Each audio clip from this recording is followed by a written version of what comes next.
मंडळी, कार्यक्रमात आता ऐकूयात ग्रामीण आरोग्य याविषयी तोरणा इथले निसर्गोपचार तज्ज्ञ ज्ञानेश्वर जाधव यांचं भाषण आणि सतीश पप्पू यांनी त्यांच्याशी साधलेला संवाद आता ऐकूयात. ग्रामीण भागातील आणि शहरी भागातील आरोग्याच्या समस्या या समस्याच आहेत आणि आपल्याला जसा भेद करता येणारच नाही. तरी पण ग्रामीण भागातील आरोग्याविषयी सांगायचं म्हटलं म्हणजे ग्रामीण भागात बरेचसे आजार प्रामुख्याने स्वच्छतेचा अभाव यामुळेच होतात.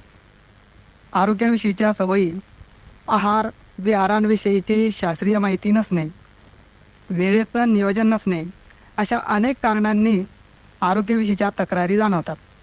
निसर्गाची अनिश्चितता, विजेचे भारनियमन यामुळे पिण्याच्या पाण्याचा प्रश्न सतत उद्भवतो आणि ग्रामीण भागातही दूषित पाणी पुरवठा त्यामुळे होऊ शकतो.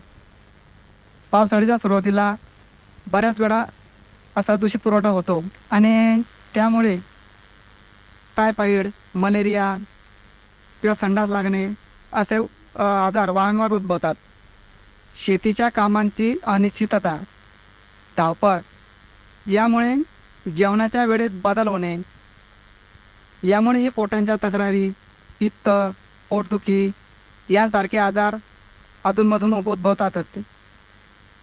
कामांची धावपळ, जास्त वेळपर्यंत काम करणे, रात्रीच्या वेळी शेतात राखायला जाणे यामुळे किंवा दिवसभरच्या कामामुळे शरीराला पुरेसा आराम न मिळणे, कधी जंगलातील पडीक विहिरीतील पाणी पिण्यात येणे यामुळेही आरोग्याच्या तक्रारी वारंवार उद्भवतात.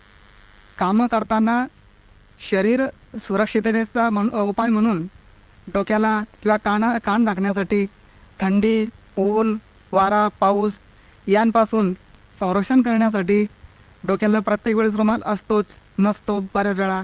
असं या कारणांमुळेही ऊन, वारा याचा परिणाम होऊन आजाराचं प्रमाण वाढतं. उन्हाळ्यात शेतातील कचरा दुपारपर्यंत शेतकरी वेचतात आणि तोच कचरा शेतातून घरी जाताना दुपारच्या ऐन उन्हात जाळतात. त्यामुळे ऐन उन्हाळ्याचा रणरणतो ऊन आणि पेटवलेल्या कचऱ्याची उष्णता यामुळे तापमान वाढतं आणि उष्माघाताचा प्रकार होतो. तर शेतकऱ्यांनी अशी काळजी घ्यायला पाहिजे की कमीत कमी तो कचरा संध्याकाळी किंवा दुसऱ्या दिवशी सकाळी जाळायला हवा. पुरेसं शुद्ध पाणी प्यायला मिळणं हे गरजेचं आहे. तसंच लहान पोरांनाही आई वडील कामावर जाताना त्यांना काही असते कामावर जायचे, ते घाईघाई पोरांना वाढून देतात आणि बाळ तेच खात बसतात. कधी त्यावर माशा बसतात, कधी ते खाली पडतं आणि तेच पोरं हाताने खातात आणि त्यामुळे पोरांना नेहमी आजाराची शक्यता असते. रोगजंतूचा प्रादुर्भाव होतो आणि ते रोगजंतू त्यांच्या पोटात जाऊन आजारी पडतात. आरोग्याविषयी सर्वांनी जागरूक राहायला हवं, चांगल्या सवयी लावून घ्यायला हव्यात, वेळेचं नियोजन करायला हवं. वंधाऱ्यांच्या तांड्यात किंवा ग्रामीण भागात मेंढपाळ वगैरे येतात, वीटभट्टीवर जे कामगार असतात यांना बऱ्याच वेळा त्यांच्या बायांना गरोदरपणाच्या वेळेस पुरेसा आहार मिळत नाही किंवा बाळंतपणामध्ये त्यांना घरीच बाळंतपण करावं लागतं, तिथे पुरेशी सुविधा नसते. तरी पण ते दवाखान्यात जायला थोडेसे पैशांमुळे किंवा वेळेअभावी साधनांमुळे जाऊ शकत नाही. तरी त्यांनी थोडीशी काळजी घेऊन आणि दवाखान्यात जायला पाहिजे. प्राथमिक आरोग्य केंद्र आहे शासनाचे, त्यांचा उपयोग घेतला पाहिजे. विवाहाचे वय अल्प असते काही ठिकाणी, त्यांना हे त्याविषयी मार्गदर्शन करणे गरजेचे असते.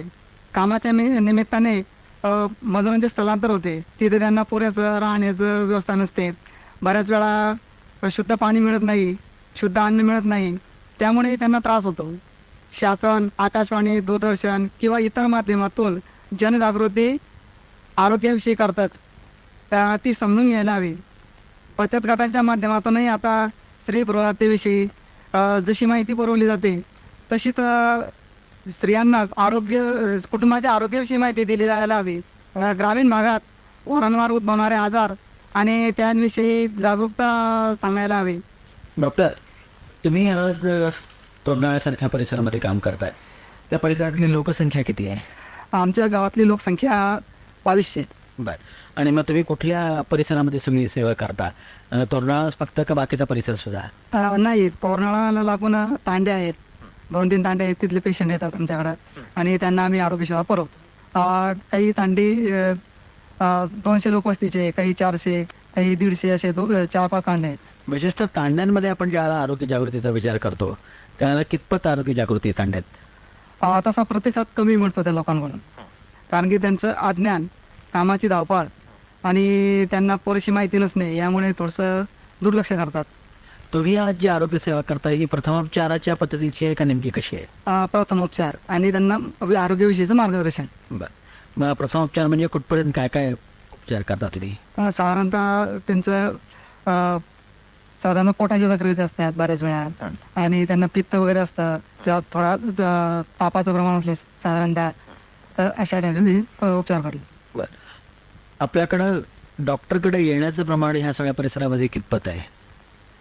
तरी त्या मानाने खूपच कमी आहे आणि थोडंसं कामांच्या घाईमुळे त्यांचं दुर्लक्ष होतं स्वतःच्या आरोग्याकडे. हे झालं पुरुषांच्या बाबतीत. स्त्रियांच्या बाबतीत चित्र काय आहे? जेव्हा जास्त प्रमाणात आजार जाणवला तरच ते डॉक्टरांकडे येतात. बरं. तुम्ही जी सेवा देता, तुम्ही सांगितलं की प्रथमोपचार पद्धतीनं देता, तुम्ही आरोग्य जागृती करता म्हणजे नेमकं काय काय समजावून सांगता त्याला? आरोग्याच्या सवयींविषयीचं समजून सांगितलं जातं. एखाद्या वेळेस एखाद्या पेशंटला पोटदुखीचा त्रास असेल तर तो कशामुळे झाला, त्याच्या अपचनामुळे झाला, त्या जेवणाच्या सवयीच्या वेळेत बदल झाला आणि किंवा म्हणजे जड पदार्थ खाण्यात आले तर ते खाण्याची व्यवस्था काय आहे गावामध्ये? पाण्याची व्यवस्था वॉटर सप्लायची आहे. बरं.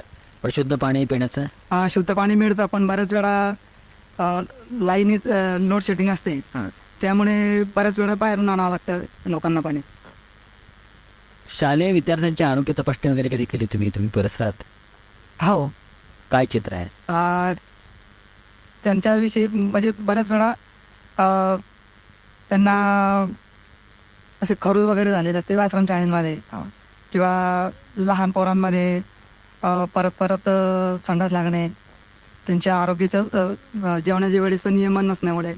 त्या शाळांमध्ये नखं कापणं वगैरे याच्याबद्दल शिकवलं जातं काही? हो, ते शाळेचे शिक्षकच शिकवतात. बरं. पण ते परत सांगायची वेळ येत नाही? नाही. डॉक्टर, तुम्ही वेळ दिलात आणि ज्या भागामध्ये तुम्ही आज काम करता 2200 लोकसंख्येच्या ठिकाणी आणि तिथल्या प्रश्नांच्या संदर्भामध्ये जी जागृतीचे तुम्ही प्रयत्न करताय त्याची ओळख करून दिली. आभारी आहे. नमस्कार. नमस्कार. ग्रामीण आरोग्य याविषयी तोरणाळा इथले निसर्गोपचार तज्ज्ञ ज्ञानेश्वर जाधव यांचे भाषण आणि सतीश पप्पू यांनी त्यांच्याशी साधलेला संवाद आत्ताच पण ऐकलात. मंडळी, याबरोबरच आजचा कार्यक्रम इथे संपला. पुन्हा भेटूया उद्याच्या कार्यक्रमात. तोपर्यंत नमस्कार.